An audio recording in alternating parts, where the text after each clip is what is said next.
बिस्मिल्लाहिर्रहमानिर्रहीम। जनाब स्पीकर, आपका शुक्रिया। मैं मखतूम ताहिर राशिदीन साहब को इस हाउस का मेंबर बनने पे मुबारकबाद देना चाहूँगा और मैं पंजाब के अवाम, रहीम यार खान के अवाम का शुक्रगुजार हूँ कि उन्होंने पाकिस्तान पीपल्स पार्टी का उम्मीदवार को कामयाब करवा के भारी अक्सरियत से कामयाब करवा के नफरत, तकसीम और गालम गलोच की सियासत को शिकस्त दिलवाया है। जनाब मैं पाकिस्तान पीपल्स पार्टी का जनूबी पंजाब का तंजीम को नेशनल असेंबली का फ्लोर पे खड़ा होके मुबारकबाद देना चाहूंगा। जनाब स्पीकर, ये मेरे वो सिपाही हैं जो भी हालात हो, चाहे वो मुल्तान का बाय इलेक्शन हो या रहीम यार खान की बाय इलेक्शन हो, वो डरते नहीं हैं, वो झुकते नहीं हैं। वो हर फितना का मुकाबला करके, झूठ, प्रोपेगेंडा और गालम गलोच का सियासत का मुकाबला करके अवाम की ताकत से, वोट की ताकत से मुंतखब होकर यहां पहुंचे। जनाब स्पीकर, ये वो उम्मीदवार हैं जो हर पोलिंग स्टेशन का फॉर्म 45 आपको दिखा सकते हैं। ये जो मेरे साथी यहां मौजूद हैं, मैं तो चाहता हूं कि हम मिलके order in the house, order इस तरह ना करें। सियासत अभी करें। आपके भी 6 मेंबरान ने बोलना है क्वेश्चन आवर के बाद। जमहूरी सफर नो क्रॉस में साथ चले, हम अपना सियासत को फाल करें, सदारा को फाल करें, चार्टर ऑफ डेमोक्रेसीज तय करें, मगर उससे पहले एक बुनियादी बात तय करना पड़ेगा। जनाब स्पीकर, कि पाकिस्तान की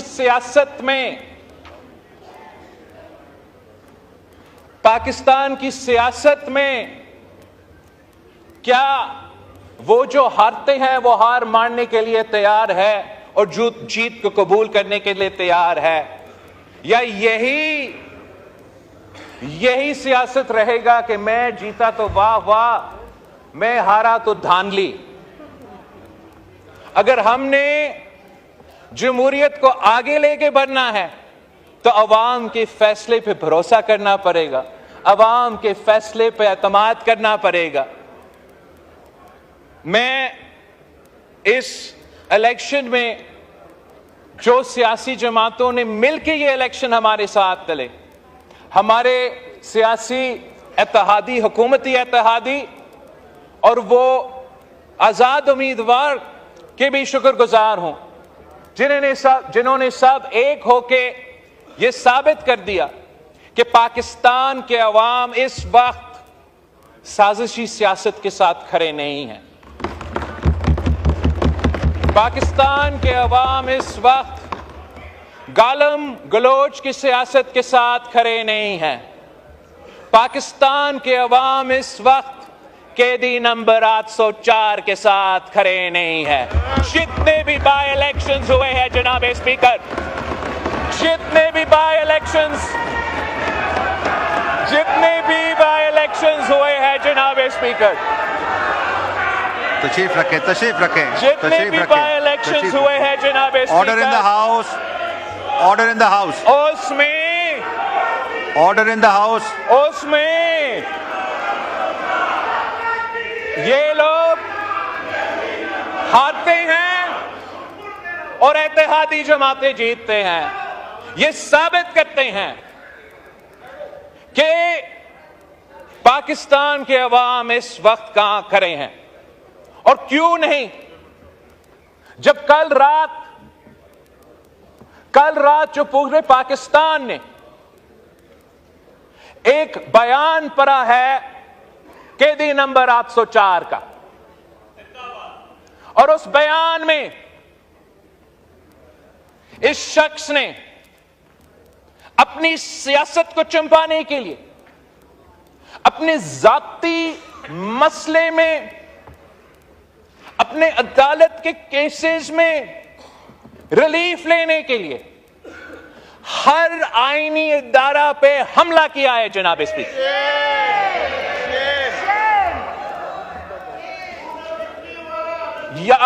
मैं तजवीज कर देता हूं तरीके इंसाफ को कि इसको आप तहकीकात करें कि क्या ये वाकई खान साहब का स्टेटमेंट था या नहीं। इसलिए कल तक हम तो एक बहुत मुस्बित डायरेक्शन में चल रहे थे। जनाब स्पीकर, हमने एक ऐसा फोरम बनाया था जिससे मेरा उम्मीद था और है कि हम जमहूरियत और इन इदारों के फायदे में लेजिस्लेशन करेंगे। लेकिन कल रात एक हमला किया है जनाब स्पीकर, जो कि एक बार फिर जमहूरियत पे एक हमला है। ये एक इतना ऐसे प्रोवोकेटिव स्टेप है कि एक तरफ मौजूदा चीफ जस्टिस के खिलाफ कंटेम्प्ट ऑफ कोर्ट किया गया है, दूसरी तरफ आर्मी चीफ ऑफ स्टाफ पे सियासी इल्जामात लगाए गए उस ओहदा को मुतनाज़ा बनाने के लिए। तो जनाब स्पीकर, अगर खान साहब ने ये स्टेटमेंट दिया है तो फिर इस स्टेटमेंट का कॉन्सिक्वेंसेस है हमारे आईन, हमारे कानून के मुताबिक, और उन कॉन्सिक्वेंसेस को उसको भुगतना पड़ेगा। और फिर इनके जमात का जो रोना धोना होगा तब वो हमसे एतराज ना करे। खान साहब ने अगर ये स्टेटमेंट दिया है तो जो मसले खान साहब के लिए बनेंगे और खान साहब की जमात के लिए बनेंगे और खुदा ना खास्ता हमारा जमहूरी निजाम के लिए बनेंगे, वो तो उनका जिम्मेदारी है। अगर ये स्टेटमेंट खान साहब ने नहीं दिया, अगर खान साहब ने ये स्टेटमेंट नहीं दिया तो अब फौरी कायदे हिज़्ब इख्तिलाफ या उनके पार्टी का चेयरमैन एक्सप्लेनेशन दे कि ये ट्विटर अकाउंट अली अमीन साहब चला रहा था, मरवत साहब चला रहा था, इनसे पूछे, खान साहब का इससे कोई वास्ता नहीं है। ये क्लैरिफिकेशन देना बहुत ही जरूरी है जनाब स्पीकर। ये जो इल्जामात कल लगे हैं, this is a pattern of an exercise that has been going on since the days of the no confidence motion जनाब स्पीकर। तब से जब हमने एक आईनी जमहूरी कदम उठाने की कोशिश किया कि हम वजीर आजम को ना किसी अदालत के फैसले से, ना किसी और अदारा के फैसले से, हम इसी हाउस का वोट के अदम एतमाद से घर भेजना चाहते हैं। उसी वक्त जनाब स्पीकर,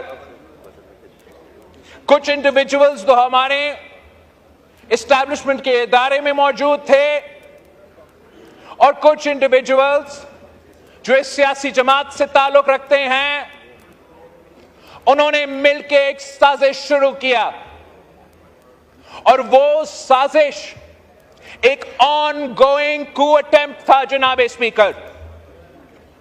उस कू अटेम्प्ट का पहला हमला हमारे अदम एतमाद को आर्टिकल 5 की बुनियाद पे रद्द करना, कॉन्स्टिट्यूशन का तोड़ना। उसको अटेम्प्ट का दूसरा हमला जबरदस्ती किसी न किसी तरीके से आर्मी चीफ के अपॉइंटमेंट से पहले इलेक्शंस करवा दो। उस ऑनगोइंग कू का तीसरा हमला कि किसी न किसी तरीके से इस अपॉइंटमेंट का प्रोसेस का मुतनाजा करवा दे। एक कोऑर्डिनेटेड एफर्ट के मुताबिक जनाब स्पीकर मीडिया एंकर्स को लॉन्च किए गए, सियासतदान को लॉन्च किए गए और अपना ही आर्मी चीफ के खिलाफ एक साजिश जारी था कि जो भी हो, यह शख्स जिसके बारे में कहा जाता है कि जब वो इंटेलिजेंस चीफ था उसने खान साहब का करप्शन पकड़ा था, जब वो इंटेलिजेंस चीफ था उसने वो करप्शन के सबूत खान साहब के सामने रखा कि आप एहतसाब की बात करते हो, आप इंसाफ की बात करते हो, आप इस पे एक्शन ले। इसके बजाय कि उस करप्शन पे एक्शन लिया जाए, उसने वो इंटेलिजेंस चीफ को हटा दिया जनाब स्पीकर। फिर उसने मिलके उसी इदारे के अहम शख्सियात के साथ मिलके यह साजिश करने की कोशिश की कि इस आईनी प्रोसेस को सैबोटाज करे। और यह साजिश वहां रुकता नहीं है जनाब स्पीकर। मैं उससे टाइम से पहले बात नहीं करना चाहूंगा। मैं हुकूमत का वजीर नहीं हूं, मुझे डिटेल शायद नहीं पता होगा, लेकिन जिस तरीके से इस वक्त तहकीकात चल रहा है, ये जो इनका फॉर्म 45, फॉर्म 47 का प्रोपेगेंडा है जनाब स्पीकर, इस पे भी एक बहुत बड़ा कहानी सामने आने वाला है। कुछ वो साजिश जिसने पहले अदम एतमाद को रोकना था, फिर चीफ का अपॉइंटमेंट का रोकना था, उस साजिश ने इस इलेक्शंस को भी डिस्टर्ब करने थे जनाब स्पीकर। और जब वो सबूत सामने आएगा तो ना ये अपने मुंह अवाम में दिखा सकेंगे, ना कोई और अपने मुंह अवाम में दिखा सकेंगे। उनको आईन और कानून के मुताबिक जवाब देना पड़ेगा। मैं एक बार फिर इस बात पे जोर देता कि जब भी जमहूरी जमातें जमहूरियत की तरफ एक कदम आगे बढ़ते हैं तो सोचना चाहिए कि ऐसे एक्सट्रीम पॉइंट, एक्सट्रीम बयान, एक्सट्रीम मौकिफ क्यों और कैसे लिया जाता है।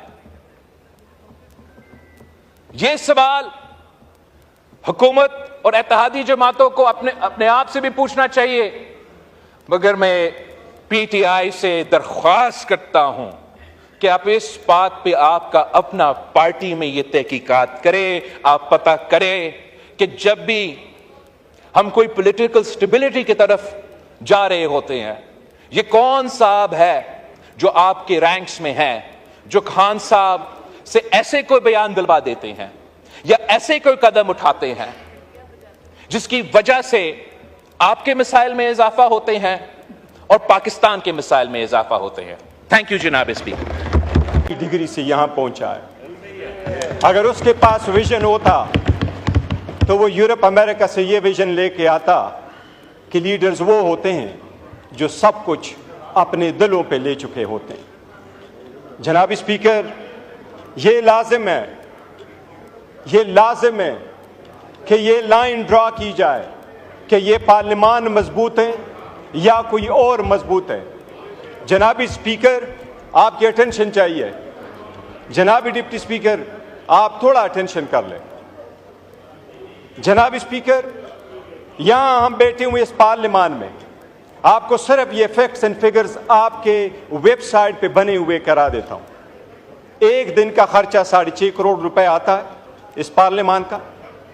आज आपका 77वां दिन है सीवान में, 77वां दिन है, 9th सेशन है, 77वां दिन है। एक दिन का खर्चा 6.5 करोड़, लेकिन लेजिस्लेशन पे आपके वेबसाइट से मैंने फैक्ट्स निकाले हैं 14 बिल पास हुए हैं, 115 मिनट की लेजिस्लेशन हुई है C1 में, बाकी सारी गालम गलोच इनकी तरफ से इब्तिदा हुई। यही वो स्ट्रगल है जनाब स्पीकर, यही वो स्ट्रगल है जो हम कोशिश कर रहे हैं कि ये रास्ते रोक ले। यही वो स्ट्रगल है जो हम कोशिश कर रहे हैं कि 115 मिनट की लेजिस्लेशन हो जाती है 77 दिनों में 6 करोड़ 50 लाख एक दिन के खर्चे पे। ये कौन लोग कर रहे हैं जिनके पास एजेंडा चलने का नहीं है? ये एजेंडा कौन चलवा रहा है? ये आपने हमारे साथ 30 तारीख की आपके मिनट्स मेरे पास मौजूद हैं। आपने मेरे पास मिनट्स भेजे कि आखिरी इजलास जो हमारे इस सेशन का होगा, ये उसका पैरा नंबर 3-4 से मैं पढ़ता हूं। There will be no session in September 2024. The last day would be Friday if there is on the 6th of September. If 6th September is a close holiday, then September 5th. जनाब speaker, कल जिस तरीके से जिक्र किया है ख्वाजा आसिफ साहब ने, कल भी ख्वाजा आसिफ साहब बाहर गए थे। इस मुल्क की हिस्ट्री कोई अच्छी नहीं है। ये सारे अपने अपने ममालिक में देखें, अपने वक्त के हुकूमतों में देखें, इनकी हुकूमत में क्या हुआ है। यूसुफ रजा गिलानी साहब का बेटा सुप्रीम कोर्ट से गेट से अरेस्ट नहीं हुआ, उसी की हुकूमत थी। वजीर आजम अपना बेटे को नहीं बचा सका, कौन लेके गया उसको? मुल्क में इलेक्शन होना चाहिए, मुल्क में इलेक्शन फिल-फौर होना चाहिए, मुल्क में साफ और शफाफ इलेक्शन होना चाहिए, क्योंकि साफ और शफाफ इलेक्शन होगा, आपकी एक मजबूत हुकूमत आएगी, आपका आइन और कानून की पासदारी होगी, मुल्क में इन्वेस्टमेंट आएगा, मुल्क में भूख और अफलास खत्म होगा, मुल्क तरक्की कर सकेगा। और मेरी कौम का पैसा, आपकी कौम का पैसा, उसके बारे में बात करें। ये किताबें, ये पलंदे, ये ऑडिटर जनरल की रिपोर्ट, इस पे जरा नजरसानी करें। पाकिस्तान के मेहनत का सिपाही, आपके यंग अफसर और बाकी लोग जो मेहनत कर रहे हैं, उनके लिए कुछ करें। यहां पे जनाब स्पीकर, हमें अकाउंटेबिलिटी करनी पड़ेगी और सही तरीके से हमें करनी पड़ेगी। यहां 2014 से अगर मैं गिनना शुरू करूं तो 5,598 5,598 बिलियन रुपए का नुकसान स्टेट ओन्ड एंटरप्राइजेज में कर चुके हैं। आप वैसे अगर 250 रुपए का डॉलर गिने तो तकरीबन $4 बिलियन बनते हैं 1,000 अरब में। तो जब आप 6,000 अरब का नुकसान करते हैं तो आप 20 से 24 बिलियन डॉलर का नुकसान कर चुके हैं इन स्टेट ओन्ड एंटरप्राइजेज में सिर्फ पिछले 10 साल में। सर, पिछले 1 साल का नुकसान जो है वो 950 अरब रुपए है, ये जो स्टेट ओन्ड एंटरप्राइजेज कर रही हैं। अगर आप चाहें तो मैं उनकी तफसील आपके सामने रख सकता हूं। आपको मैं बता सकता हूं कि स्टील मिल ने कितना नुकसान किया, पीआईए ने कितना नुकसान किया, नेशनल हाईवे अथॉरिटी ने कितना नुकसान किया। यह नुकसान किसका हो रहा है? सर, रियासत कोई चीज नहीं होती, रियासत होती है वो लोग जो टैक्स देते हैं। यह आपके मेरे टैक्सों का पैसा है जो स्टेट ओन्ड एंटरप्राइजेज जो हैं वो जाया करती हैं। इस वजह से हमने ये फैसला किया है साहब, चेयरमैन साहब, कि हम इन तमाम कंपनियों को जो रियासत चलाती है एक एक करके आहिस्ता आहिस्ता प्राइवेटाइज कर दें और आहिस्ता आहिस्ता अपने बच्चों की मुस्तकबिल के रास्ते से हट जाएं और वो जगह क्रिएट करें जिसमें नए लोग आके अपने कारोबार शुरू कर सकें। और वो जो अंग्रेजी में कहते हैं ना, जो पूरा यूरोप, पूरा अमेरिका, वहां पे कहानियां हैं रैग्स टू रिचेस की। यहां पे तो कोई ऐसी कहानी नहीं है। यहां पे तो रोज हमें यही कहते हैं कि रियासत और बड़ी हो जाए, एक आध और नौकरी मिल जाए, ग्रेड 1 की, ग्रेड 3 की, ग्रेड 14 की। तो हम ये चाहते हैं सर कि ये दस्तूर बदले। हमारी जो ये कंपनी जिसका जिक्र किया जा रहा है सर, ये कंपनी एक पुरानी कंपनी है, ट्रेडिशनल कंपनी है सर। पिछले 5 साल में फरसूदा निजाम की वजह से, फरसूदा असर टेक्नोलॉजी की वजह से 70 लोग अपनी जान खो चुके हैं इस कंपनी में, सिर्फ एक कंपनी में, पीएमडीसी में सर। हादसा होता है, कान में दब जाते हैं, कब्र भी वहीं बन जाती है जी, मगर क्योंकि पब्लिक सेक्टर में है ये, तो कोई सही है। पुरसाने हाल नहीं है सर। ठीक है।